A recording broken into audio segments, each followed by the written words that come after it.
Hey guys, it's Cheek here, and I've already done a list of my top 5 first party picks for Super Smash Bros. DLC, but this time around I'm going to do a top 10 for my third party DLC character picks.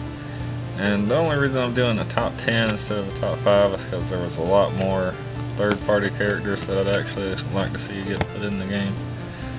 So, anyways, to start my list off, number 10, the first character that I want back is Solid Snake. And it's mostly because he's already been in Brawl, and he's got a great moveset. Snake's an iconic gaming character, so I see no reason why not to bring him back, because he's pretty much the one that even started it all for us to even be able to have third-party DLC, so he should definitely come back.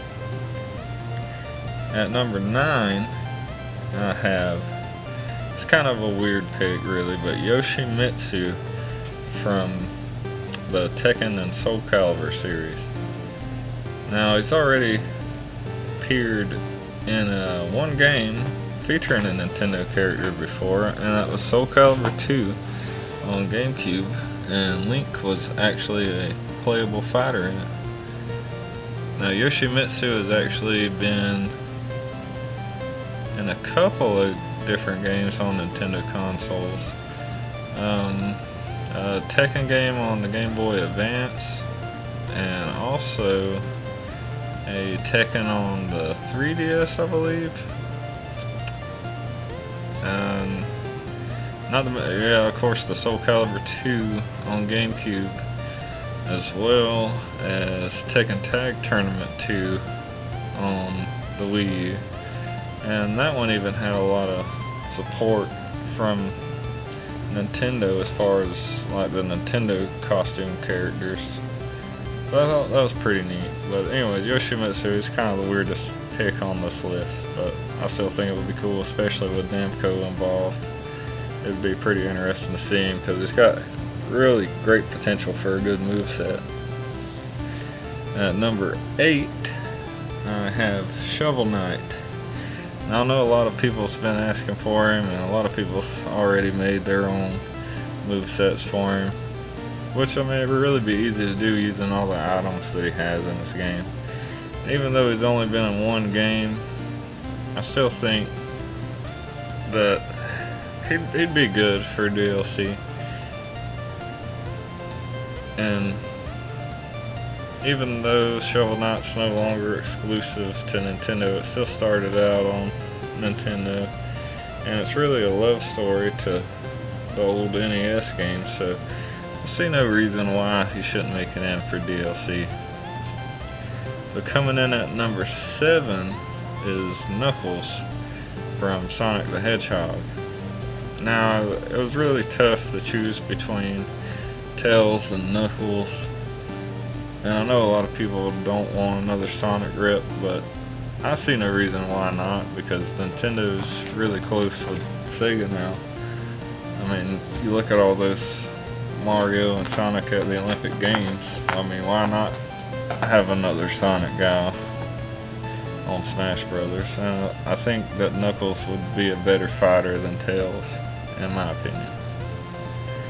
Now, coming in at number 6 is one of my most wanted characters, but I didn't think she deserved to be at the top of the list, just because she's only appeared in two games on Nintendo, and that's Amaterasu from Okami.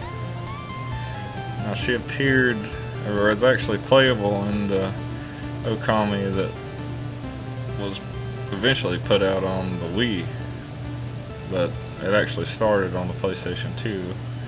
But anyways, it's a wonderful game. If you get a chance, go try it. There's a lot of neat stuff you could do with her for a moveset. And eventually I'm actually going to make some videos where I'm going to talk about just one character and how their movesets could work. So I'll probably save some of that moveset talk for that if I end up doing her in a video. And also, well, the second game that she appeared in on a Nintendo platform is Okami Den on the DS. And she wasn't playable in it. You actually played as her son, but you do see her. She does appear in the game, and you go back in time and see her actually. But anyways, that's, even though she hasn't been on Nintendo platforms except for 2 games, I still think it'd be awesome to have her, because I mean, she really fits in with other Nintendo characters. And number 5 is Shantae from the Shantae series. Now, all of her games have only been on Nintendo platforms. I think maybe you could get them on PC, possibly. I'm really not sure, but as far, I mean, they haven't been on PlayStation, they haven't been on Xbox, they've only been on Nintendo. Like, I think the first Shantae game was on Game Boy Color. I think maybe the other, Risky's Revenge, was on the GBA, I think. But anyways, the Pirate's Curse was on not only the Wii U but the 3DS as well. And then her new game, Half Genie Hero, is also going to be on the Wii U. So I mean, even though she's an independent character, she really fits in with Nintendo's style, and with all the abilities she has and items, she'd really have a great moveset. Now, coming in at number 4 is Bayonetta. And the reason I put her on this list is because of, Nintendo pretty much made Bayonetta 2 happen, and they got a good relationship with Platinum Games. So now Bayonetta actually has 3 appearances in Nintendo games. Obviously the first 2 being Bayonetta and Bayonetta 2 on the Wii U, but she also appeared as a playable secret character in the Wonderful 101. And a lot of people think she's too sexy to be in Smash Brothers, but I don't think that that's an issue. I mean, a good counter for that is look at Zero Suit Samus, and even with her attacks where her hair goes and pretty much leaves her naked, they could find a way around that.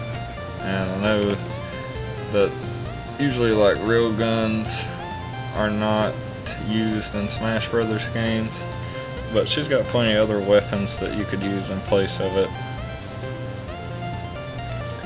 Now, for my 3rd pick is Geno from Super Mario RPG on the Super Nintendo. Now, he's only been a playable character in this one game, and he did have a cameo appearance in, I believe it was Mario and Luigi Superstar Saga, which I think was on the Game Boy Advance, which it wasn't really anything but like a cameo for a minigame. But anyways, it's just awesome, and it's really a shame that Nintendo doesn't have any rights to him, because Square Enix actually owns him. But I still always consider him a Mario character, and he's one of the best Mario characters to me. And there's really a lot of potential for a great moveset with him.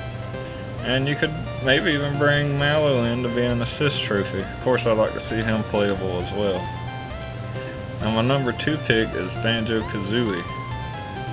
Now, I know this one is a long shot, but it might not really be.